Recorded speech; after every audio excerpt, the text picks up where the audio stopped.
Well, hello. It's the A to Z podcast. I'm Zach Jackson. He's Andre Knott.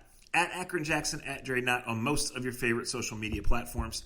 Facebook.com/A to Z podcast. Even easier, A to Z podcast.com. Shouts as always to Scene, to the Honeymoon Grill, to American Fireworks. It's raining out there now, but spring is here. May is here.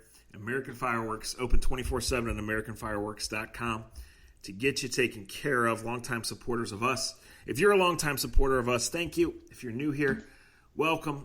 Just be advised. What took you so long, punk? Where y'all been?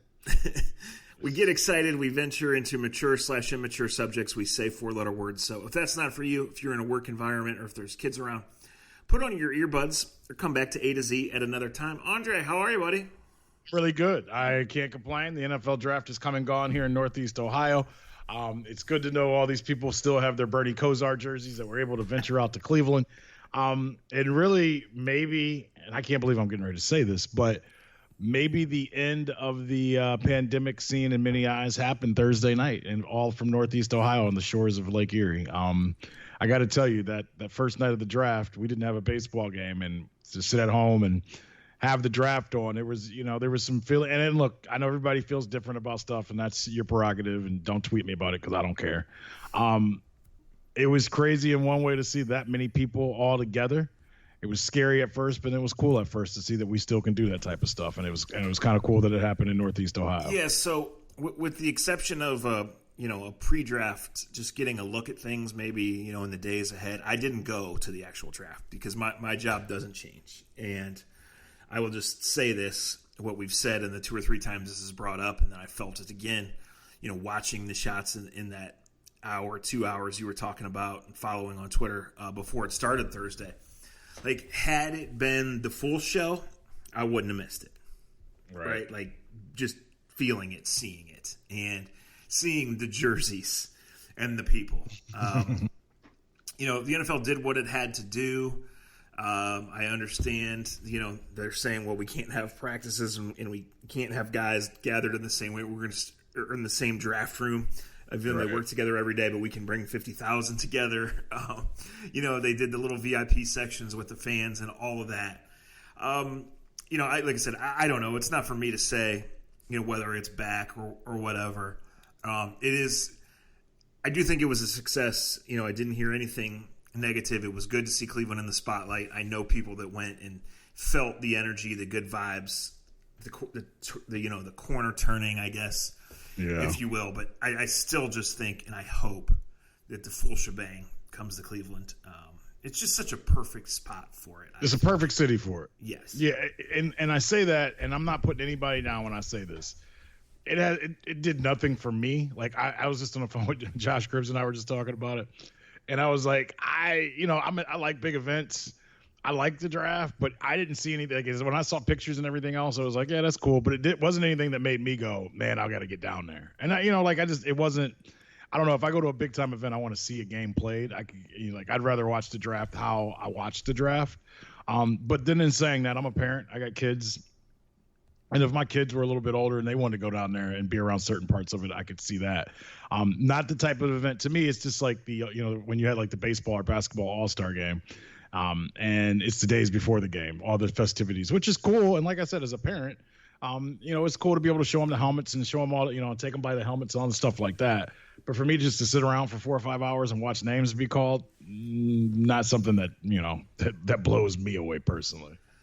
Yeah. So, originally Cleveland was in Northeast Ohio, I should say, was on the radar for this time frame. 2019 to 21 because of the 100th anniversary, right? And it was Canton, Cleveland, and how it was going to be, I don't know. This is not something I would report on with authority, but I think the holdup with the whole project at Canton just shifted it to Cleveland, which is fine anyway. And like I said, the disappointment was that the initial setup was for that stage to be there or close to there, and then the whole city to be full, not for 2 portions of it, to be full. So do I envision it all being full, and do I envision maybe the last day or the middle day also being, in Canton, and it kind of being the whole thing that links all of Northeast Ohio together, and people who are no longer travel weary, with fewer restrictions. I shouldn't say no restrictions, but like this event that just brings people to everywhere from freaking Dover to Lorraine, right? For the draft and the celebration. It's not going to get any smaller. Now, my fear is that when they do it in Las Vegas next year, it's never going to leave. Yeah, but I think that, I was going to ask you that, and it's the unanswerable question. I'm great at those. But, will this become a rotating thing? And if it becomes a rotating thing as the Super Bowl, how quickly can Cleveland get it back is what I'm curious of, because the Canton part of this is absolutely a part of it. Like, you're right. And I think I forgot about that. Canton was supposed to be a big part of this, and they lost out because of the pandemic, and it took so long to get things built down there. Yeah, I think, what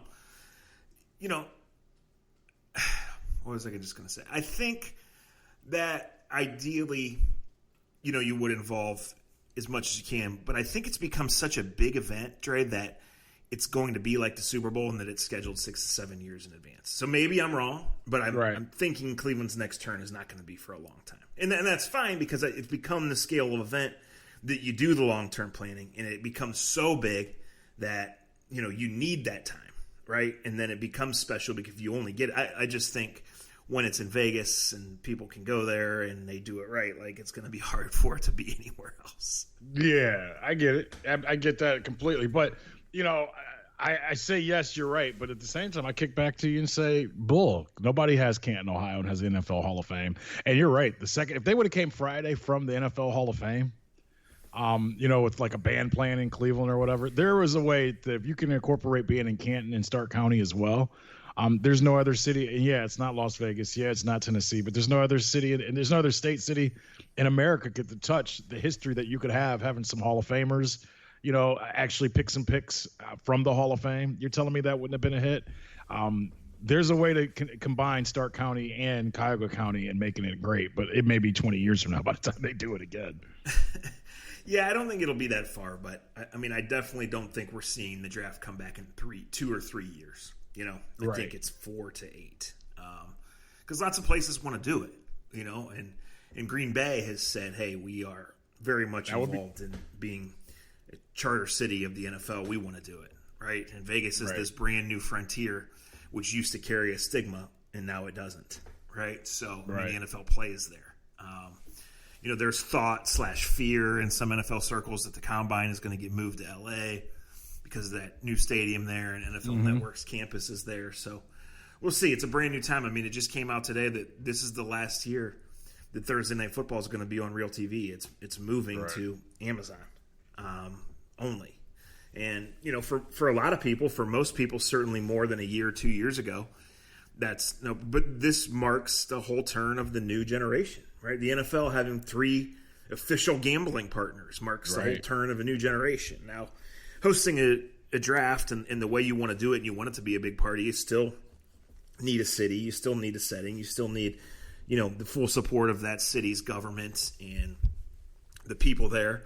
I just think when you look at how many NFL cities are drivable to Cleveland, right? That the Hall of Fame is 50 miles straight south, that it's such a football crazed environment, and I know it was cold and rainy for the first night, and you're always going to take that risk. But the thing is, this is like the coming out party. Like, you get to late April in Cleveland, and people are ready to bust out, even when it's not been a pandemic 13 months, right? True. So it's like almost a perfect storm of, if it is 70 and sunny, or even 60 and sunny on the last day of the draft, you might set every record that there ever was for draft attendance. No doubt.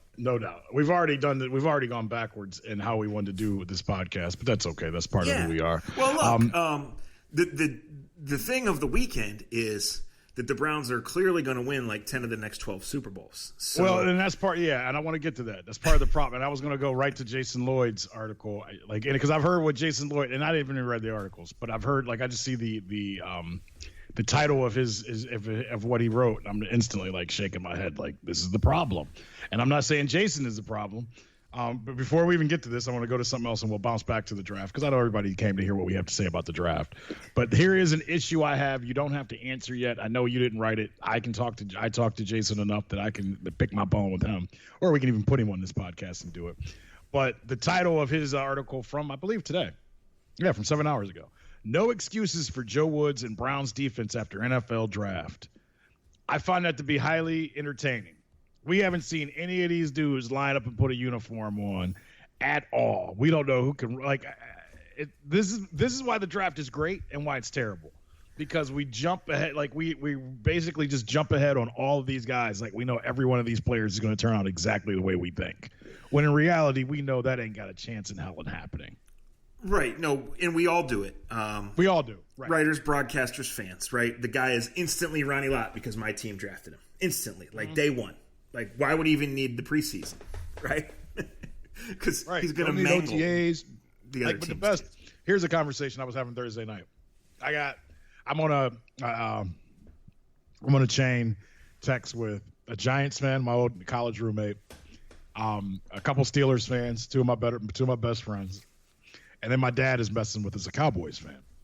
And when the Cowboys traded back with Philadelphia, my buddy Nick, the Giants fan, lost it. What the hell is he doing trading within the division? And they're going back and forth. And then they took the kid from Miami that had the girl in the pink jumpsuit. And he instantly said, man, Dave Gettleman, you should call the place that you're drafting and ask that kid to show you the room. And as soon as you see somebody in a pink jumpsuit, you don't draft that person. I got to say, the aesthetics of – I know it was in Cleveland, and it was cool to have that little VIP room where guys were actually in Cleveland and came back out and came to the stage. It was cool. I still love the element, and even my wife, we love the element of still seeing people at their houses and seeing how they're living in that house. No. Listen, this is my point of contention with the draft, and it's become so big that there's no turning back from this either. We're going to have to do the day 2 and day 3, all the bullshit with all the ceremonies and the mascots and the ceremonial announcements and all that stuff. And when I know damn well we could just get it out of the way on Thursday, right? Nobody wants to see Kings of Leon play for 17 goddamn minutes. Take those 2 hours before the draft while people are engaged and do all the ceremonies, then bring out all the old players, hand out all the checks to all the charities and the high school coach of the year and everything else. But there's no turning back from it, Dre, because the NFL has to, puff its chest out. What we want as viewers is people's living rooms, right? Yep. Guys that have been drafted, guys that are about to get drafted, guys that are dressed outrageously, guys that got drafted 2 hours ago. Show us that. NFL, it will be 100 fucking times better TV than a mascot and a soldier making a 5th-round pick announcement. Yes. All right. We will get back to the draft, and thank you for coming to the A to Z podcast. It's appreciated, truly. But let me ask you this.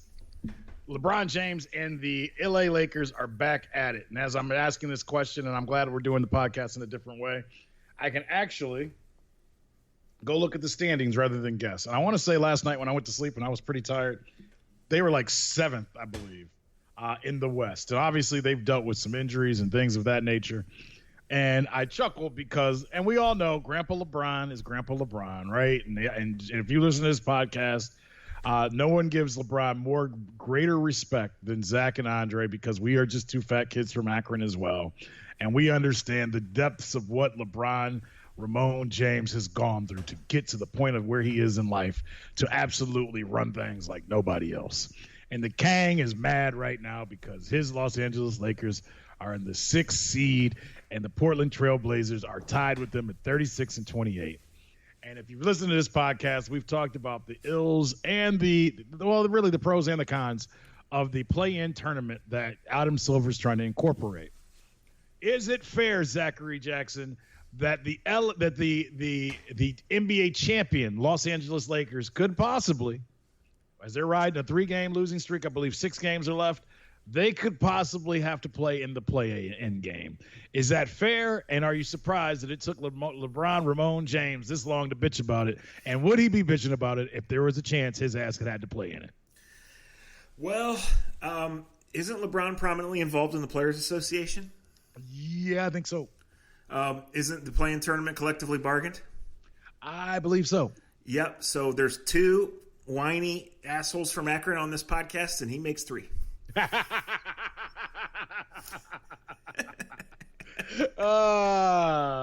His audience is a little bit bigger. Yeah. His platform's a little bit bigger.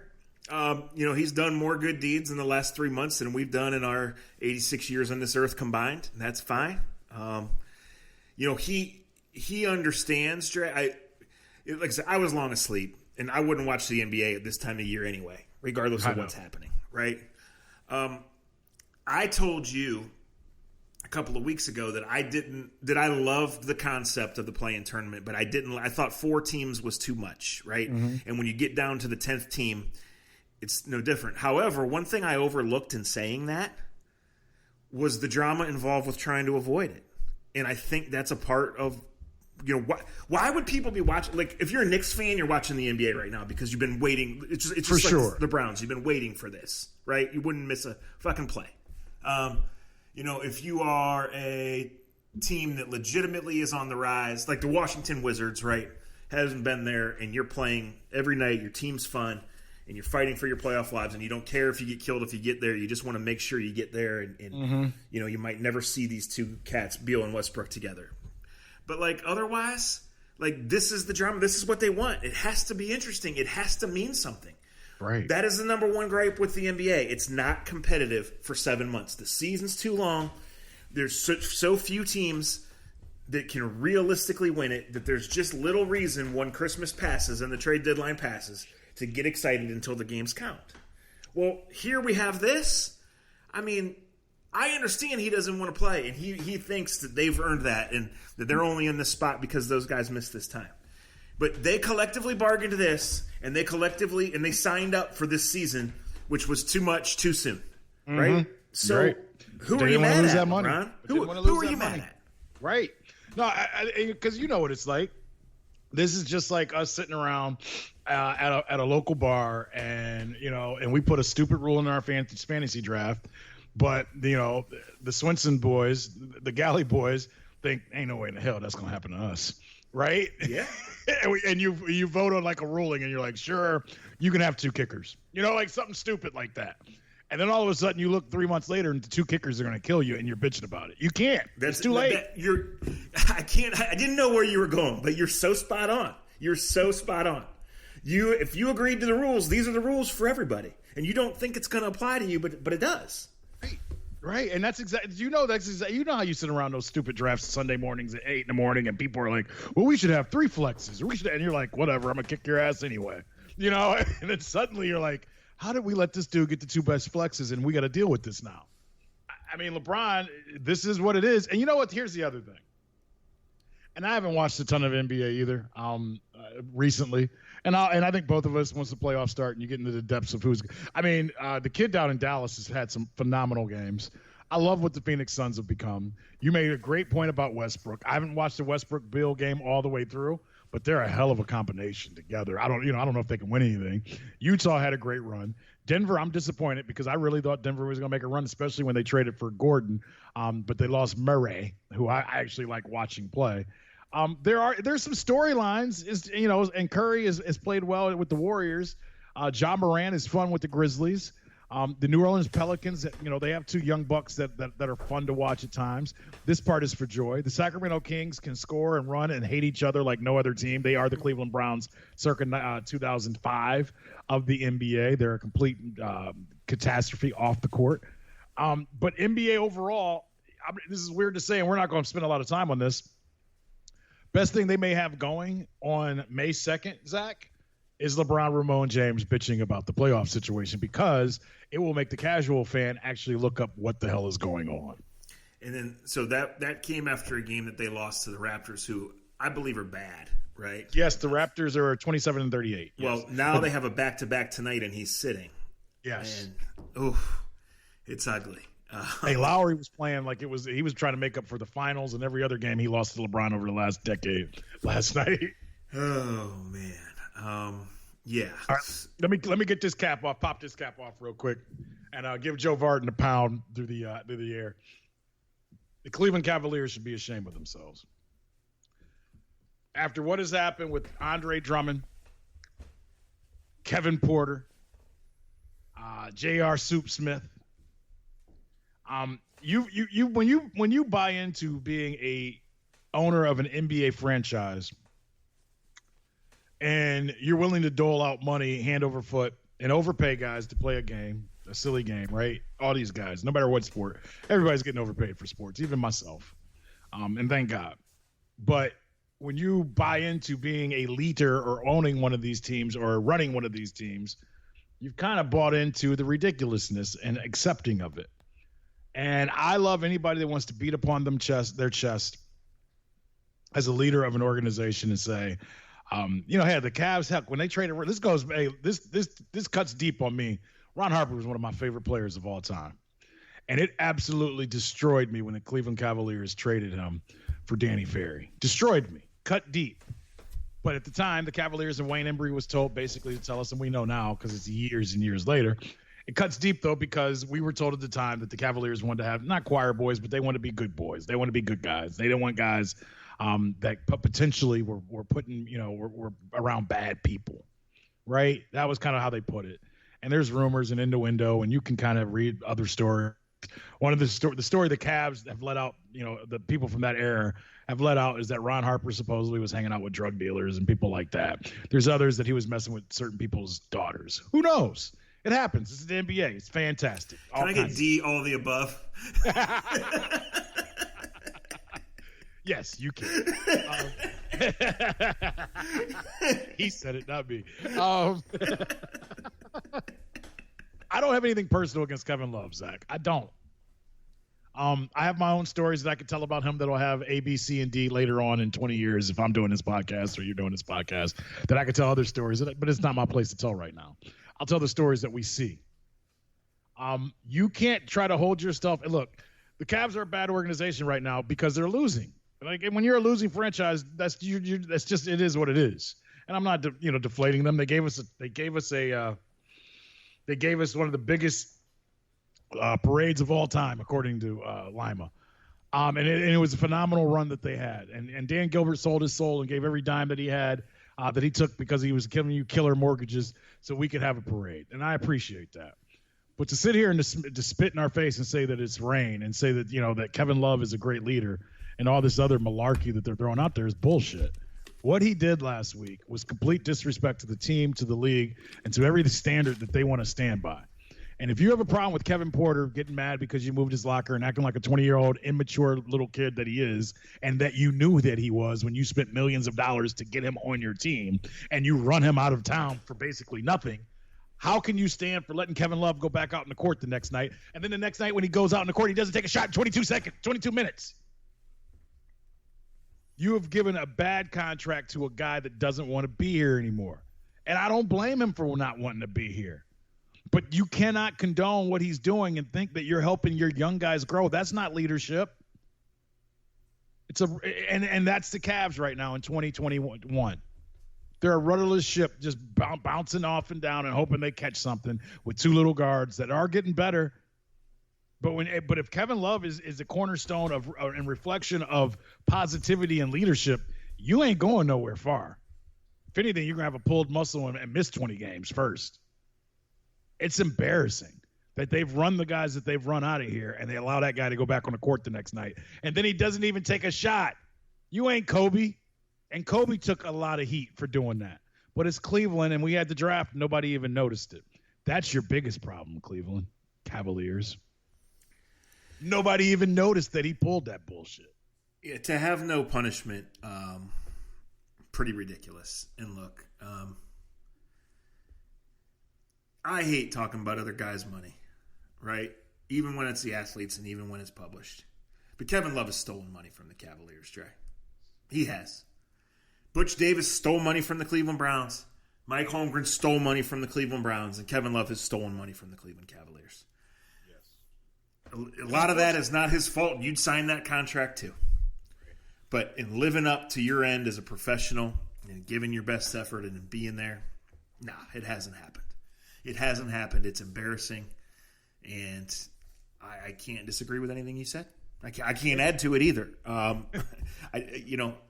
It's embarrassing. And I don't, I would say this. Kevin Porter is what you sign up for. There's a reason you got him there, and you're going to ride that wave. Right. At the other end, it's what you sign up for when you give a guy guaranteed money, and there's no there's no way to discipline him or consequence it. Right? Okay, so you fine him $500,000. He doesn't care. Right. Yeah, they fined him $1,000 last year. That's like finding you and I a galley burger and $5. Yeah, a nickel that's in the bottom of my below in my seat. In your car somewhere Yes. that I'm sure I can find. Yeah, man, you can pay for vacation with the change in there.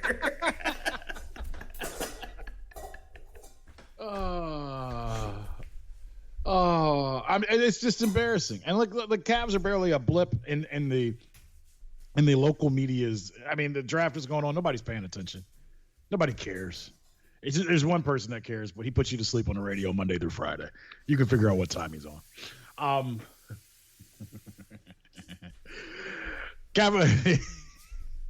But I got to laugh at my own jokes. I feel like Zach Jackson. I feel good. Indians had a good weekend, actually. And then we'll get back to the draft. I know you didn't pay any attention to it. No, I just didn't. Baseball's going through a funny thing right now. Well, it's not funny, actually. Guys are getting smoked. I don't know if you saw the hit that kid in Philadelphia took in the face. There's a lot of pitchers. There's a lot of pitchers that I'm noticing that are up in the big leagues right now that throw really hard and have no idea where the ball is going, and it's a little bit scary, to be completely honest. And we are at the age. This is weird to say, because I didn't even think I was going to bring up baseball, but I want to ask you this in the best way I can. And I know there's a lot of listeners that will probably have an answer to this and tweet me and tell me. But you've kind of made it clear what your thoughts and feelings are on baseball. You love the game. You love listening to Hammy on a boat with a drink in your hand more, because of the storytelling and because Hammy's Hammy. And I mean, that's a beautiful thing that the Indians have with their broadcasting is that. And I'm saying it's not as one of them, but just saying this, I know that if I wasn't on them, I can listen to Hammy pretty much talk about anything, and I do most days. And the things I hear him talk about, I could never talk about on this podcast or in front of any mic because we would all lose our jobs. But baseball is going through, and I don't have the numbers in front of me, and I don't got to nerd it up. But strikeouts are at an all-time high. The amount of hits are the same. I love the game, so I'm not here belittling the game, Zach, but I'm curious from someone that like you that you're just a sports fan, right? You got a cousin that's played, you love baseball. You've been around baseball a lot. Most people don't know that. You got one of your best friends is a coach. His dad's a legendary coach in good old Manchester. He taught me some cuss words at a young age that I'm not allowed to say in front of people.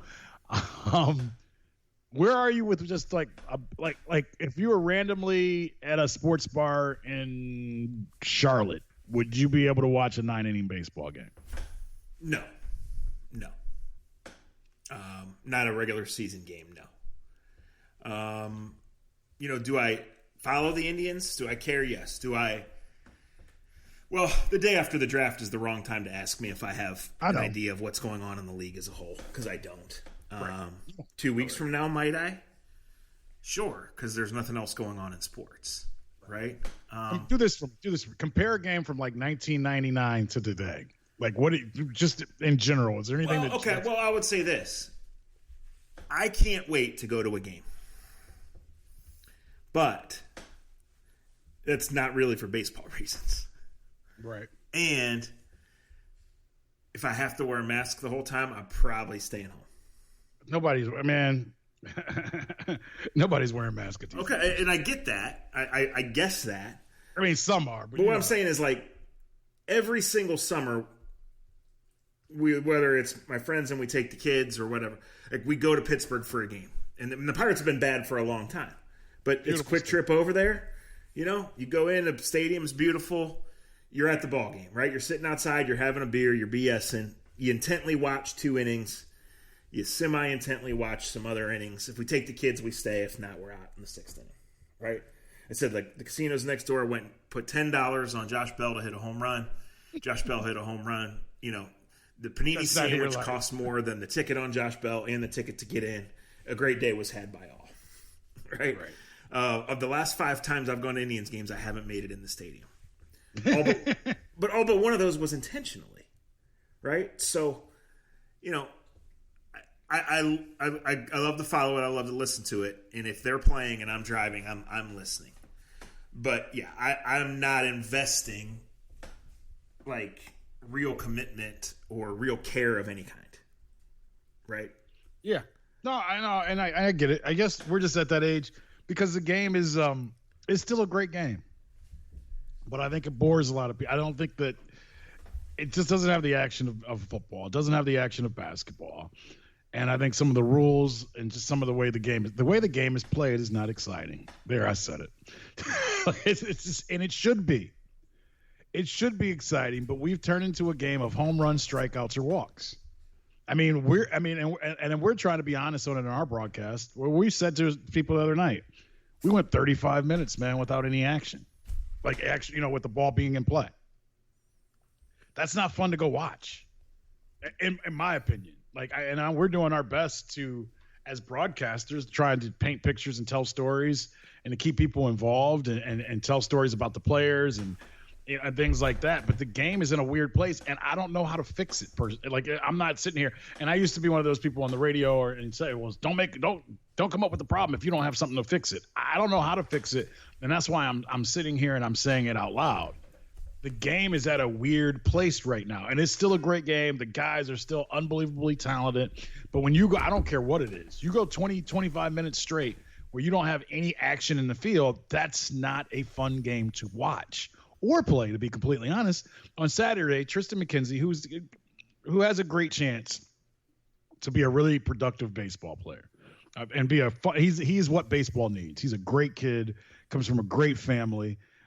Got a great story to tell, is a good person and wants to be a good person and a leader. But probably because of the pandemic and not getting probably 200 plus innings that he needed down in the minor leagues, we're watching him kind of grow up in the big leagues. In the first inning against the White Sox, the leading, scoring team in the AL, strikes out the side on Saturday. Comes out in the second inning, strikes out 2, then he walks 3 guys, walks a run in, and then gives up a grand slam. That's not fun. That's not exciting baseball. And he gave up the grand slam to one of the most exciting players in the game, and Tim Anderson, the shortstop for the White Sox, a kid that grew up playing basketball, wanting to be Michael Jordan his whole life. And until he was in Mississippi, Alabama, and until someone told him, "Hey, man, you're only going to be 6'2", 6'3". You ain't going to be Michael Jordan. Why don't you pick up a bat?" Kid picked up a bat and became a first-round pick and has become a baseball star. We need more stories like that in baseball because Tim Anderson and Tristan McKenzie are kids that can pull people in that want to actually watch the game. But when they watch what was on display on Saturday, I don't see many kids playing AAU basketball like McKenzie were 10 years ago, like Tim Anderson was 10 years ago, and going, "I want to be Tim Anderson. I want to be Tristan McKenzie." I don't know how to fix that, but they need more Tristan McKenzies and Tim Anderson is my point. Yeah, listen, I know about Tim Anderson. I don't know what he looks like. This has long been my contention with baseball, right? I need to see these guys more. And obviously you make personal choices, but even if I did wake up and watch SportsCenter every morning like I did 25 years ago, do I see Tim Anderson? I don't think so. Well, only if he hits a home run or makes an error, right? Yeah. I mean, 20 years ago when you watched SportsCenter every day, Tim Anderson would have been one of your favorite players.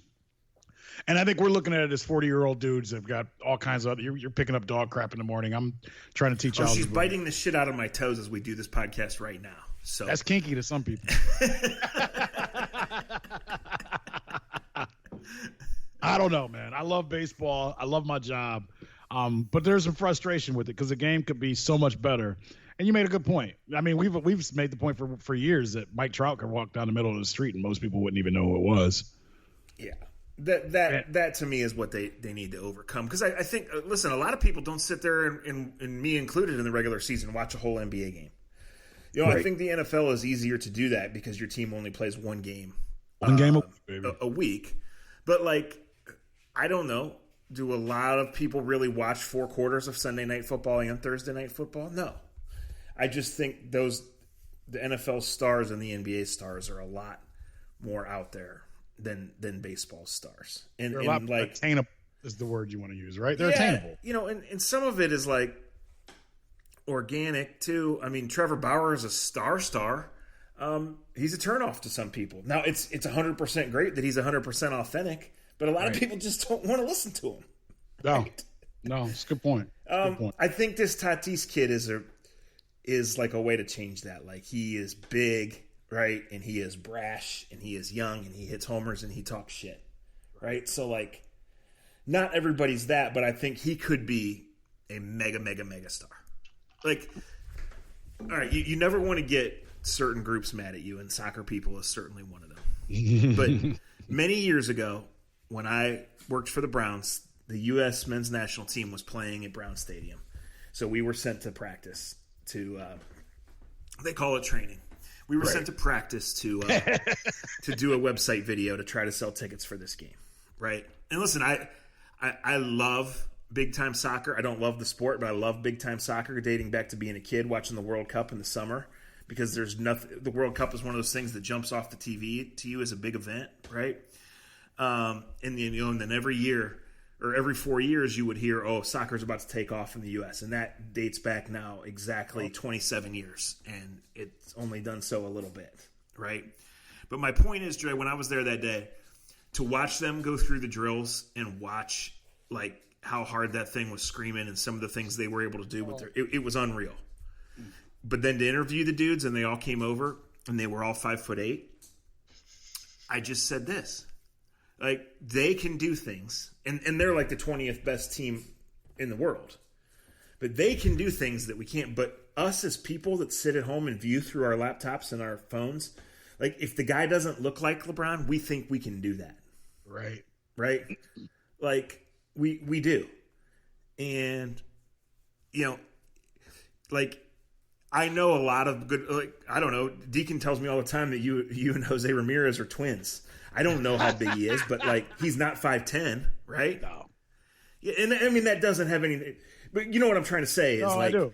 But it's funny. Bigger, you say faster, stronger sells, because you're selling the mythology of these guys, specifically to little kids. Yeah, that's the word I was looking for. Yeah, no, that's a good way of putting it. It's funny you say that, though. Everything you said about Tatis is Tim Anderson, too. Plays in Chicago. Like I said, 6'2", 6'3". He is a star. Legit. Well, it's funny you said this, and then we can get into the draft. I didn't even plan on talking about this, but I'm glad we did. This baseball minute was brought to you by nobody at some point in time. It's funny you say that, because I'll lead and I'll end with this. And Deke, here's my middle finger. I'll be calling you soon. I need you for something else. After yesterday's game, Jose Ramirez, who is in the last 4 years, 3 of those last 4 years, he's been top 3 in the MVP voting. And if you were top 3 in MVP voting in the NFL or NBA, you will be considered a legitimate, bona fide, super duper star. Am I right? Correct. Yesterday, someone asked Tito after the game, after Jose hit another big home run at an appropriate time, about him, and Tito finally just said it. He said he's one of the best players in baseball. I'm just glad the rest of the world outside of Cleveland is seeing it. He's a superstar. He's one of the best players. He goes, he's one of the smartest. He prepares himself. He's got talent, and he knows how to use it, and he's a superstar. And he goes, and I'm glad people outside of Cleveland are just figuring it out. Think about that. That a guy that was number 2 in the MVP voting last year was third twice 2 years previous to that his manager, who's been around forever, who's a Hall of Fame manager, had to say that in Chicago yesterday, because finally for 4 days in a row, people in Chicago and around Cleveland are going, man, how's this Ramirez kid do this? And finally his manager had to say because he's one of the best. And you're right, he's a 5'8", pudgy little Dominican guy that walks around like George Jefferson, who I call George Jefferson at times. Cue the music.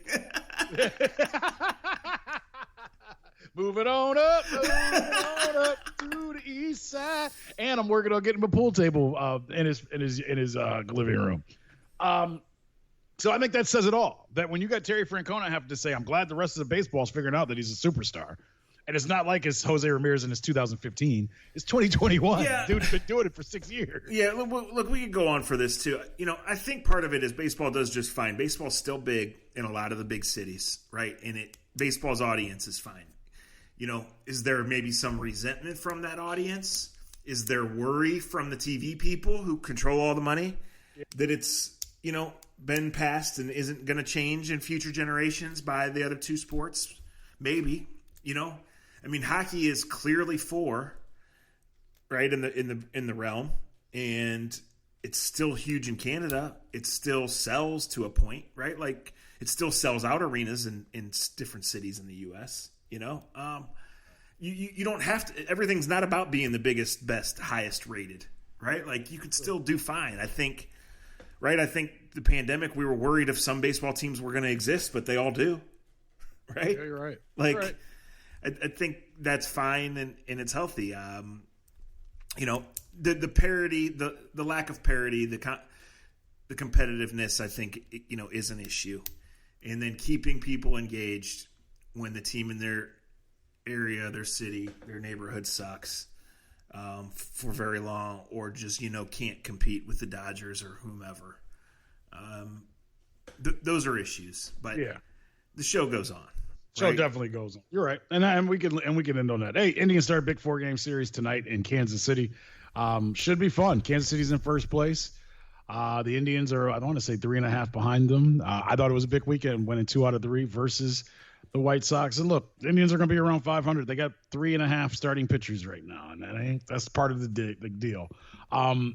Let's go back to the draft, and let's go back particularly to what the Cleveland Browns did. If you listen to this podcast, we have had multiple discussions about the draft, and I think one of the questions that we both asked each other about 3 weeks ago, knowing the Browns would have the 26th pick and probably not trade out of it because of where they stood. And we've talked about the other thing we've talked about with the draft, is that teams like Baltimore, Pittsburgh, you can name the teams that always pick in the late 20s, mid 20s. They always seem to have the best drafts because they never reach. They always get players that fit their system and fit who they are. And the Browns finally had an opportunity to do that. And when they said, and as soon as the 25th pick was made, I think I blurted out loud, it's going to be Greg Newsome. We kind of said that on this podcast. We, amongst ourselves, I don't think either one of us was shocked when Greg Newsome's name was called, but still kind of exciting for it to kind of work out that way, in my opinion. And I know I beat up on Jason Lloyd for saying that there's no excuses or whatever, and that's a bad headline. We all do that the day after the draft. But I got to say, just Greg Newsome draft pick, it almost felt weird because it felt so right. Let me start. Does that make sense? Let me say this. I mean, the draft is the supplement to it, but the Browns are going to have 9 defensive starters, new. So Newsome might not even be one of them. I think the point was adding Newsome and adding JOK to what they already had added means there's no excuses for Joe Woods. Right? But see, I would say in that is the falsity of it. Well, you put 9 new people. The Browns absolutely knocked the draft out of the park. Let me say it, because I was going to say this. Let me say this. You put 9 new people together, you have no idea how that's going to work. You have no idea what the. Well, they're not all new. Like, one of them is Jacob Phillips, who just the starts of his rookie year kept getting derailed. One of them is Jordan Elliott, who was in the program. One of them is Andrew Billings, who was supposed to be in the program. He chose to opt out. It still makes the point. 9 new people does not mean that you don't know how that's going to come together. Well, you're right. You're right. But let me say this. Let me say this. The Browns got A's across the board, and I couldn't imagine a scenario where I would give them anything less than that. I thought they used trades masterfully. I thought they fit players that fit their profile. That they picked players with athletic upside. They fit players that make sense for playing special teams or being a backup this year, and then you never know how it's going to go, especially when you're in the all-in phase, right? There's no arguing that. I did see one tweet that said 3 teams made themselves Super Bowl contenders this weekend: the Browns, the Dolphins, and the Chargers. And even if those aren't the 3, it's close to that. And I thought that is the biggest load of bullshit, because you do not draft any one person that makes you an instant Super Bowl contender. Now, no. Now, if Trevor Lawrence or Trey Lance is the next Pat Mahomes, then that changes, right? But the Niners were already theoretically a contender anyway, and Trey's not supposed to even start. So that's what you have to balance. Like, the Browns drafted well, the Browns run well, and they have a plan, and you absolutely should stick your chest up about that and be excited. You absolutely should not think JOK is Ronnie Lott on day fucking 1. Ugh. Greg Newsome, you should absolutely be rooting him for not have to start day 1, because he will get the ball thrown at him every single time the exact same way that Greedy Williams did 2 years ago. Yes. Because that's what you do to a rookie corner, even if he's the greatest who ever lived. He was an easy one to diagnose, guys. We know what this Browns front office values. Here was a corner from Northwestern, in all caps. He ran 4.37. He was 6 foot. He checked all the boxes. Of course, he was going to be the pick at 26. Right? Well, that was not a bold prediction. Yeah, that was an easy one. It was much easier to predict the weather on draft. Or that was as easy as predicting the weather on draft night. Well, let me ask this about JOK though. And I get why as a fan, you should be excited about this draft pick. I think Dane Brugler used the word intrigued. I mean, I used to buy all those magazines. I used to get Dane Brugler's stuff. I still look at Dane's. I love Dane. And on one hand, and I text you as soon as it happened, and I was like, why the hell did he drop this far? Because every expert, quote unquote, told me this kid was a top 15 talent, and I remember watching him. He was all over the place. You can I mean, what is he? I guess is the question. Well, he's a weak side linebacker, and how much base defense do you play? I don't know, but he's one of your two linebackers in your nickel. Okay. Yeah. So and this isn't a bad thing. So I want to say that first. Could you imagine 15 years ago drafting in the second round a nickel dime linebacker, the 52nd pick in the draft? Probably not, but that's how the game has come. Right. And with the quarterback, you got to play twice a year in this league. And with Kansas City, and look, The thing I'll say is I felt like Andrew Berry and crew drafted knowing that they're no longer trying to be better than the Bengals. If you really want to be a perennial playoff team, you have to think about the Kansas City Chiefs and the Baltimore Ravens. Right. That's what these draft picks said to me. Speed, speed, speed. We got to keep up with the speed teams. No, that's right. And how you have to play defense is totally different against those two teams. But listen, that's why you keep adding to your defense, Dre. When you pick a left guard, he's a left guard. When you pick a running back, he's a running back. I mean, Kareem Hunt can do some other things, but he's a running back, right? Like, in today's game, you pick these guys and you say they can do this, this, and this. Like, JOK played some slot corner at Notre Dame. If you really believe he's going to do that in the NFL, then you're fucking stupid, and I can't talk to you to start with. But can he line up at safety? Can he be a safety in personnel packages? Can he do certain things? One day, shadow Lamar Jackson in a package. Another day, just guard a tight end all day long? Yes. So that's why you want him, right? Do you train Greg Newsome to be outside starting cornerback? Yes. Could he eventually play in the slot? Will he need to? Could he eventually track a receiver and you double another one? All these things. Can he get up and press people the way you want to play defense? Sure. So you have to have that versatility. You have 15 starters on defense in today's game, right? Yes. Maybe even 16. So you have to have a number of guys who can do those things because the game is evolving. Game plans are evolving. By the time you play these guys in December and January, you're not going to have all your dudes. No doubt. You need to ask people to do certain things. And too many times last year, obviously no lead was safe. We all know that. We watched the games. But too many times last year, they just had to sit back in certain coverages because they didn't have the manpower. And so that's why you go get John Johnson and Troy Hill and Greg Newsome. Right. And now JOK, and you say, okay, now we have the manpower. Sure, there's times we have to sit back. And sure, there's times we're just going to put Denzel up on the best receiver and take our chances there because Denzel's that good. But now we have the ability to do all these different things that we couldn't do last year. And I didn't even mention Clowney, who's played all over the field. Right. But so you just said that so much better than the headline, there's no excuses for Joe Woods. Joe Woods was coaching with two hands tied behind his back last year.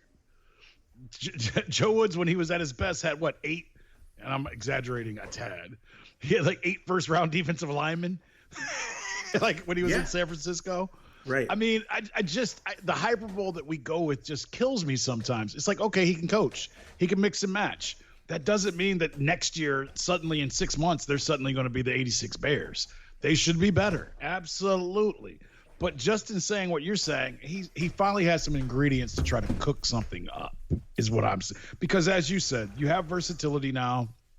You think certain guys can line up and do certain things. You think you can cover tight ends a little bit better. You hope that your pass rush will be better because of those guys. But you don't know until you put all these guys in a room and see how it all works. So I just cringe when I read this not because of who's writing it, but because of who's reading it and who will be tweeting at me and you on September 30th. Look, all we've ever wanted for this podcast was for the Browns to be good. Right? For sure. For sure. And they're good. Yes, they are. We won't know for months. Great, really good, awesome, but one fatal flaw. Disappointing, but the talent's still there. We don't know because you have to see the games and seasons have to unfold, right? And There's one Myles Garrett in the whole universe. There's one Nick Chubb in the whole universe. There used to only be one Odell Beckham in the whole universe, and he's coming back. Right? Like, we'll see how this goes, but like I've been saying, I'm not arguing with any A draft grades. I'm not even telling you to press the brakes because it's just further example that you finally have adults in charge. But the Browns play in September, guys. So, right? Right. You were third. I mean, they were in third place last year. So, you wouldn't know. You're right. And you're right. They got incredible experience last year by going through what they managing unprecedented situation, but being up against it to where they played their ass off against Baltimore. They didn't win. They still needed to win 2 or 3 down the stretch, and they had a game they couldn't win because they didn't have their guys. Right? Like, they had to manage ups, downs, personnel issues. You know, teams coming at you in different ways. They handled everything. They handled it great. Like, they did. They really did.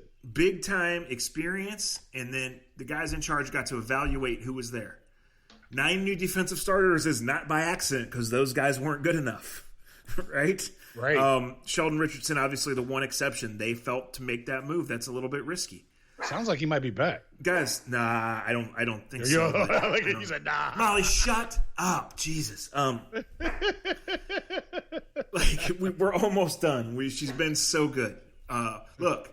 Like, guys know, and it affects them when they know they're being replaced. I'm sorry. Right? You truly are Chubby Grossy. Yes. Now you got the dog barking. I'm keeping some bad cell phone, and you're right dead on. Go ahead. I'm sorry. Guys know when they're about to be replaced, and we know that there's a lot of guys on the team right now that probably won't be here in a year, right? Yeah. And that number slides up the more guys they sign to extensions, right? When you look, Austin Hooper's contract looks real bad. He knows it. Everybody knows it. David Njoku's playing for his next job. Well, we've seen how that's gone before.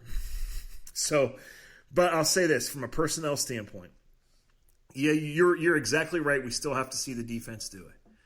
But to me, like, this roster is really good. Really, really good. And so, can you handle the spotlight and the expectations better than you did 2 years ago? And then it just comes down to performing in those spots, right? Like last year, they forced turnovers, they scored touchdowns. Like, that's how you win.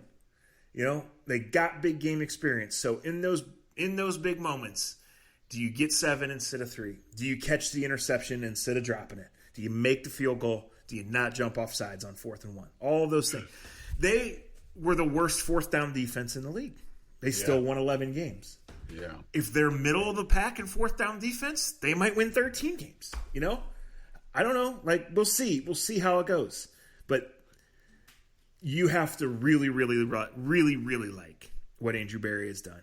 And you have Chad to say, Henne better not run for 22 yards this time. say for defense, they're much more equipped to get off the field and protect those big leads than they were last year. Absolutely. All right. My favorite pick for the Browns, maybe Anthony Schwartz. You and I had a long debate about taking a receiver, and I kept saying I just want one speed receiver, just one guy and he may not even be a receiver. He may be more of a gadget, and it's a 3rd-round pick.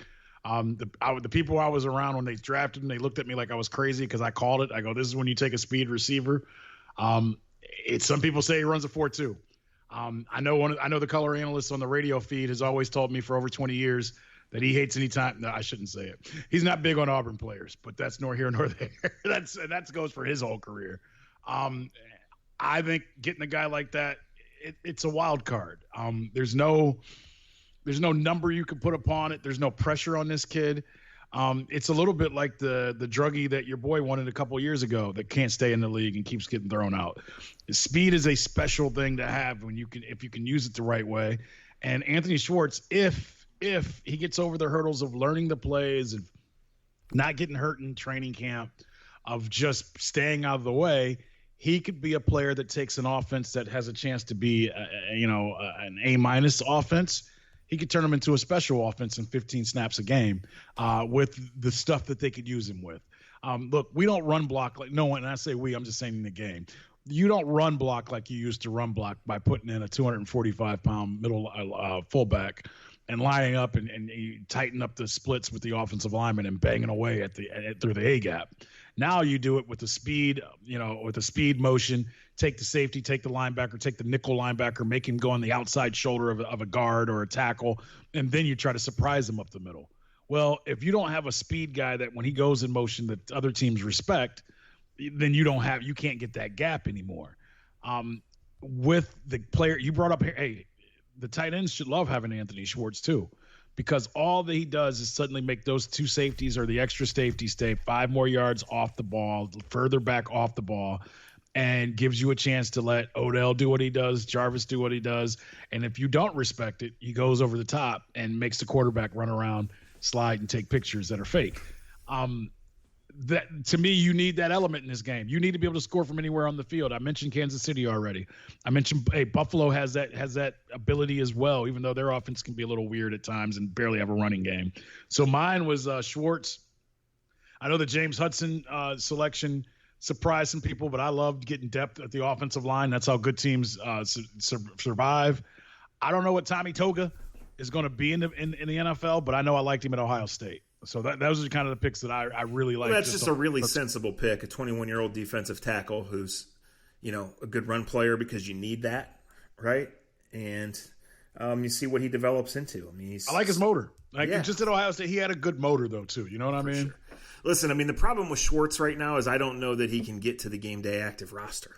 Right. But that's okay for me right now. Yeah. No, listen, ideally if he gets 3 touches a game, and that kind of speed can change the game. And you're right, it's all about making the safeties and linebackers say when this guy's on the field, like it should open things up. And we know Stefanski's really good as a play designer. It should be even better in the second year when guys know each other and there are more options. I mean, Donovan Peoples-Jones is the 4th receiver on this team right now, Trey. He's really good. Right. And should be even better in his second year knowing what the hell's going on, right? It's a loaded team. It is a flat-out loaded team. And winning the division is absolutely a realistic expectation. Winning the division, I'll continue to say, is absolutely a necessity because you can win one road playoff game in January. You can't realistically win multiple, No. Getting that home game would burn the city to the ground in the middle of an ice storm in January. That would be fine too, right? Let's see what happens. But the Browns are darn near as good as anybody. And, look across the league. The story of the league is ageless Tom Brady goes and they win it and they bring back all 22 of their starters. The next story of the league, and stories don't win, is the Browns from 20 years of shit to this. So can they beat Patrick Mahomes and the Chiefs right now? No, but they don't have to play them today on May 3rd. They're going to play them once in the regular season, and that's a big deal, win or lose, right? And then they'll know exactly what it looks like because they also play the Ravens twice. They're run by smart people. Their best players are still young. They're making obvious moves in the offseason. And every 32 teams love their draft today. Right. The Browns drafted really well. Except who's the team that took this Weaver kid from Pitt? The Titans. Who does their vetting? Titans is back-to-back years. The Titans have done this. They got the Browns from 2000 doing their selections. Oh, my God. The Jeremiah Farms Award goes to... Yeah, the Jeremiah... Exactly.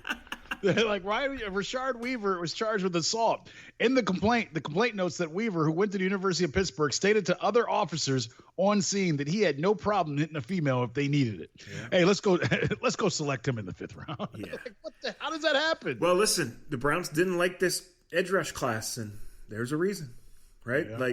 You're not going to get everything. You're not going to get everybody. And I still, I wonder, I look at these moves, and I wonder if they're minimizing Grant Delpit with the JOK thing and then draft another safety later, right? I wonder what happens, in this defensive line. Seems to me you're putting a lot on Elliott, who didn't do squat in his rookie year, and a lot on Billings, who didn't play at all last year, right? We'll see. We'll see what happens. They love Jacob Phillips. I like Jacob Phillips from what I saw. I don't know him, but what I saw, I could see why you like him. He's big and fast, and big and fast. So, look, they're good, guys. Enjoy it.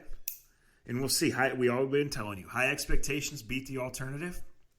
We've been telling you, you'll know when you're about to be there, and they're there. And I don't know, what's going to happen with any of these extensions and how they're going to handle it, because there's just no precedent for how they're going to do it. But they're in a 2-year window here, because that realistically you can't keep an offensive line together much longer than that. They're in a 2-year window with Miles in his prime and Denzel in his prime, and that offensive line where they're going to go for it. So, can I do some rapid fire with you real quick? Yeah. Let me do a rap, and then we'll get out of here. Other thing, before we get to do our rapid fire, and if you want rapid fire for our next podcast, maybe we'll do another one towards the end of this week. I kind of like the DMing me stuff, and I throw it back to Zach. We can do that. He probably won't accept your DM, so just do it with me, because that's how he is. But before we do the rapid fire, I'm going to say it's brought to you by the Rec to Connect Foundation. Do they sponsor anything?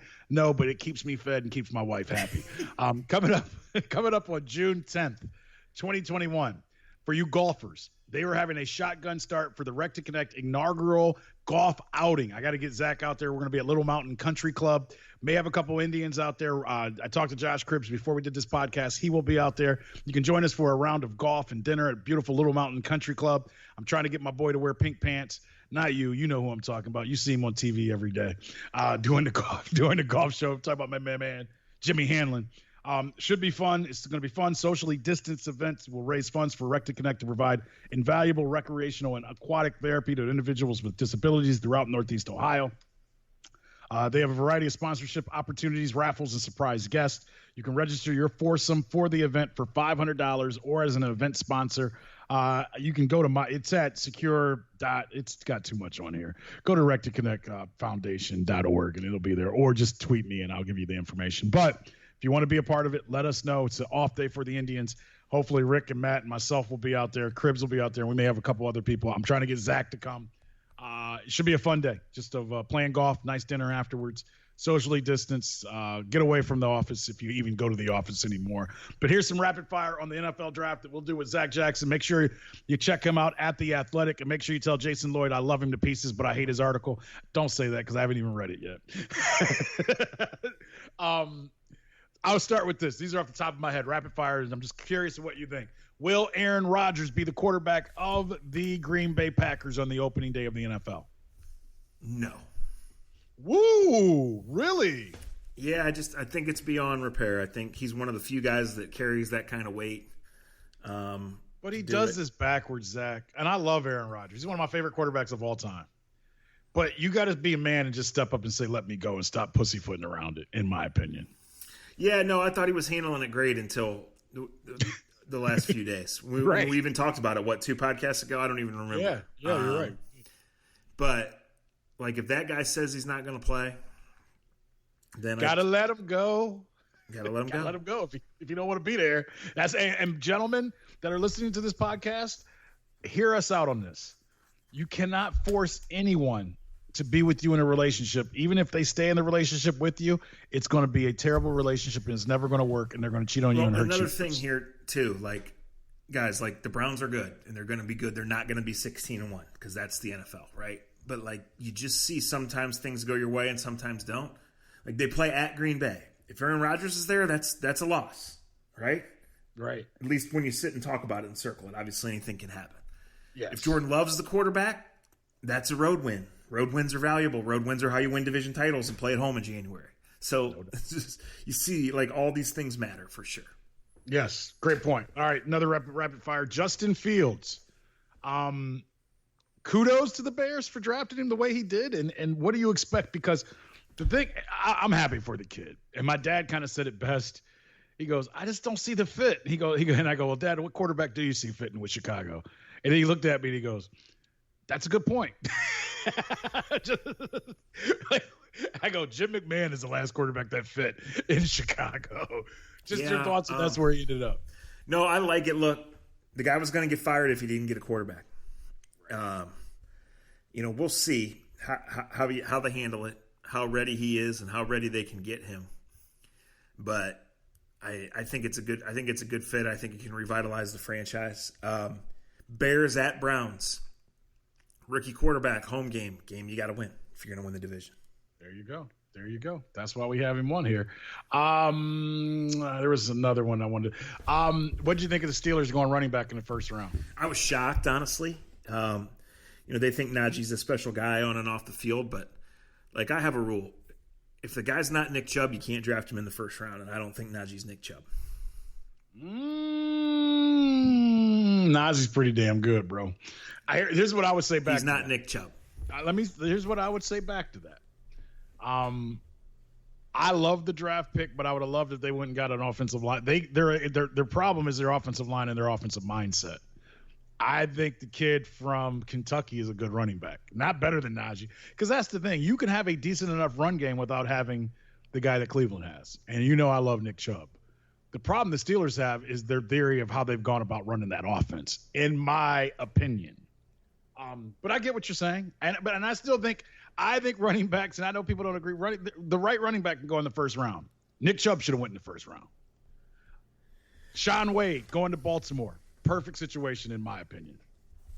Perfect for him, no doubt. Like, there is such, after really the first 20 guys, there's such a clump of players who are so close talent-wise, and it comes down to how do they fit you, how risk-averse are you, how risk-averse do you need to be, right? How do you size things up? And the Ravens, to take a big, fast DB like that who could play multiple spots, put him in the room where there's veterans and one of the best defensive coordinators in the league. Like, I think Shaun Wade now has a chance to have an NFL career, and we know the talent is there for him to have a plus NFL career. So I think for him it couldn't have worked out any better.